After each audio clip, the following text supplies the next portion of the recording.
Halo semuanya, ini Al-Fadi, dan saya ingin menyambut Anda kembali di episode lain dari seri baru ini yang berjudul 7 Sifat Yesus Menurut Al-Quran, yang menunjukkan keunggulannya dalam berbagai aspek, terutama dibandingkan dengan Nabi Muhammad SAW.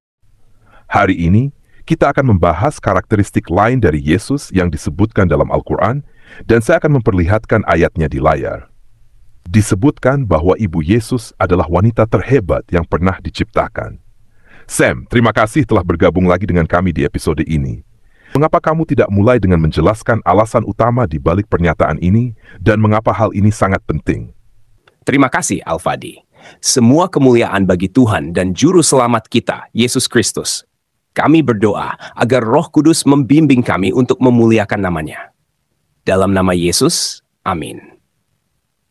Pernyataan ini sangat penting karena, seperti yang kami sebutkan dalam sesi sebelumnya, kami tidak percaya bahwa Al-Quran adalah firman Allah yang sejati, karena kami tidak meyakini bahwa Allah yang digambarkan dalam Al-Quran adalah Tuhan yang benar. Namun, mengingat bahwa umat Muslim menganggap Al-Quran sebagai firman Allah, penting bagi kita untuk memahami bagaimana kitab ini menggambarkan Yesus dan perannya. Sebagaimana dinyatakan di dalam Al-Quran, Maria, yang dalam bahasa Arab disebut Maryam, adalah ibu dari Yesus, dan dia dianggap sebagai wanita yang terpilih dan paling dihormati di antara semua wanita di sepanjang sejarah. Ini berarti bahwa Maria lebih dipilih daripada setiap wanita di seluruh periode sejarah umat manusia, termasuk ibu dari Nabi Muhammad.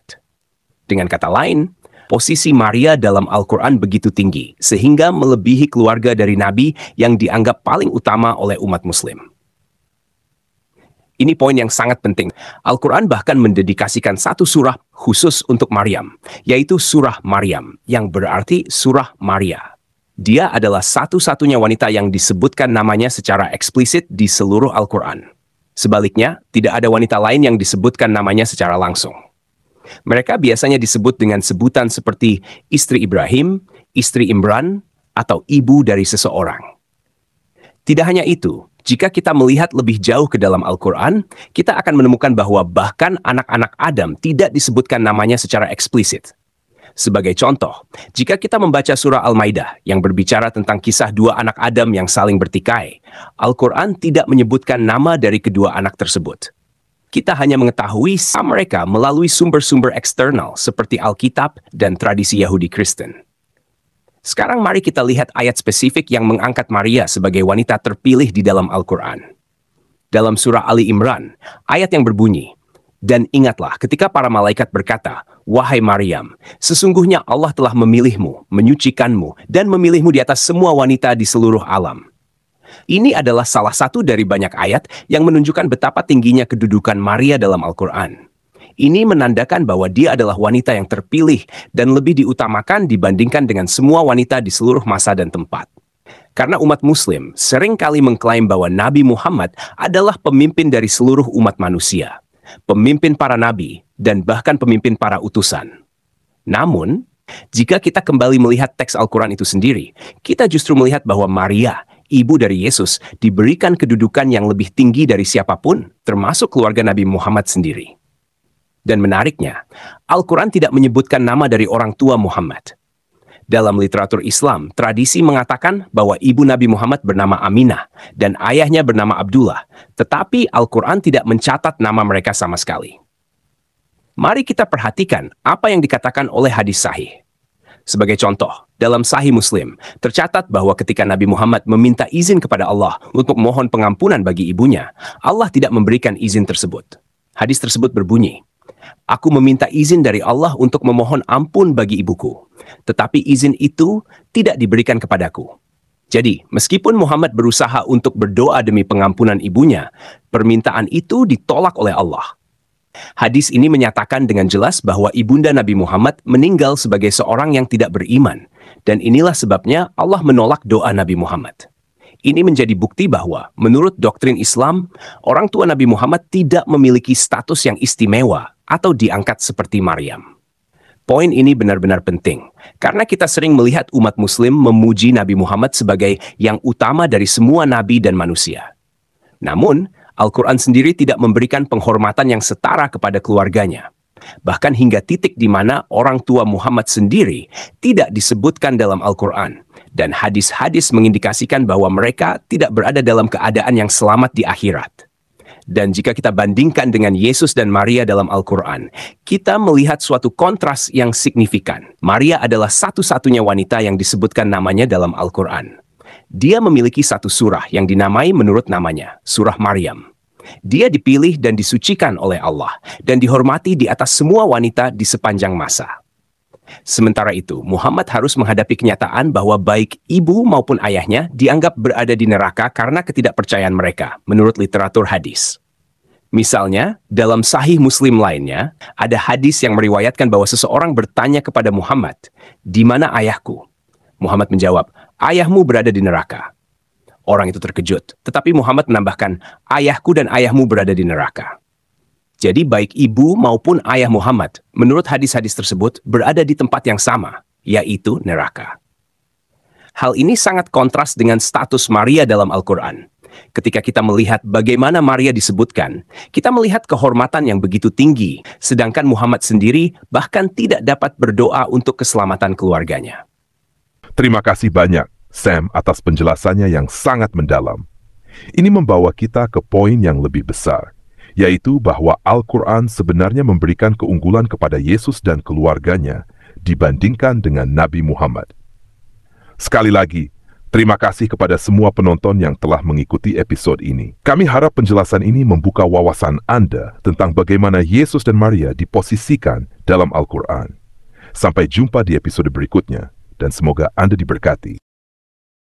Ini sudah sering ditanya, apakah kedua orang tua meninggal, Rasulullah SAW meninggal dalam keadaan kafir? Kan sudah kita jelaskan, hadis riwayat Imam Muslim, hadis sahih. Ini bukan perkataan saya.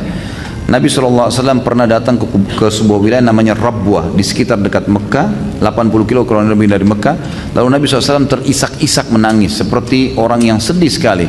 Lalu Umar mengatakan, "Ya Rasulullah, saya tidak pernah melihat Anda menangis seperti ini sebelumnya." Gitu kan? Kuburan siapa ini? Kata Nabi SAW, "Ini kuburan ibuku ya hai Umar. Aku memohon kepada Allah agar menziarahi ibuku, aku diizinkan, dan aku memohon kepada Allah untuk beristighfar, untuknya aku tidak diizinkan." Tidak boleh beristighfar untuk orang yang kafir, gitu kan? Berarti menandakan ibu Nabi SAW yang meninggal seperti itu. Kemudian ayahnya, riwayat Imam Muslim juga, ada seorang sahabat pernah bertanya, ayahnya meninggal dalam keadaan musyrik di Mekah. "Ya Rasulullah, di mana ayah saya? Surga atau neraka?" Kata Nabi SAW, "Di neraka." Hukum Allah jelas gitu. Lalu dia marah, dia keluar. Nabi SAW suruh panggil, ditepuk dadanya sambil Nabi mengatakan, "Ayahku dan ayahmu di neraka, dua-duanya." Ini jelas penyampaian Nabi SAW, bukan perkataan saya. Jadi jangan sampai gara-gara ini kemudian ada orang cuma egonya, lalu mengatakan, "Ah masa sih, ah nggak mungkin," dan seterusnya. Gimana nggak mungkin? Hukum Allah kok itu, penyampaian Nabi SAW sendiri. Kalau kita menghormati Nabi SAW, kita harus menerima statement beliau. Kalau mau sedih, Nabi SAW lebih sedih mestinya, gitu kan? Tapi kita lebih mencintai Nabi SAW dari segalanya. Ini statement beliau. Dan kita kalau orang tuanya dalam keadaan Islam, tentu kita lebih junjung tinggi, kan gitu. Dan ada nabi-nabi sebelum Nabi Muhammad SAW seperti Ibrahim, ayahnya Azar meninggal dalam keadaan kafir. Nabi Nuh istrinya sama Nabi Lut juga istrinya, gitu kan. Jelas meninggal dalam keadaan kafir. Jadi tidak bisa dijadikan sebagai sebuah tolak ukur ego kita saja.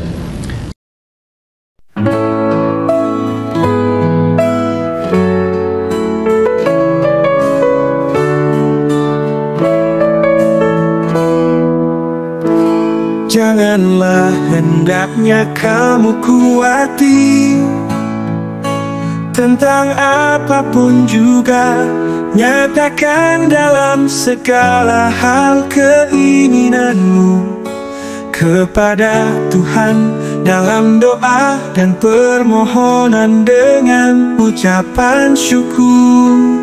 Segala perkara dapat kita tanggung di dalam Dia yang memberi kita kekuatan. Bersukacita senantiasa dalam Tuhan. Sekali lagi ku katakan, bersukacitalah. Tuhan kita akan memenuhi segala keperluanmu menurut kekayaan dan kemuliaannya dalam Kristus Yesus.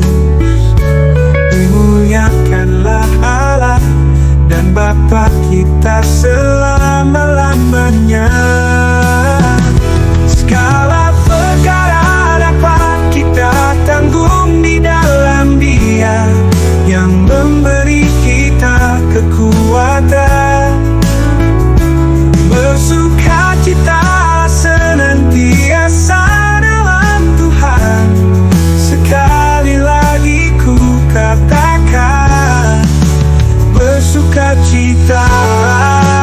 Kita akan memenuhi segala keperluanmu menurut kekayaan dan kemuliaannya dalam Kristus Yesus. Dimuliakanlah Allah dan Bapa kita selama-lamanya. Segala perkara dapat kita tanggung di dalam Dia yang memberi kita kekuatan. Bersukacita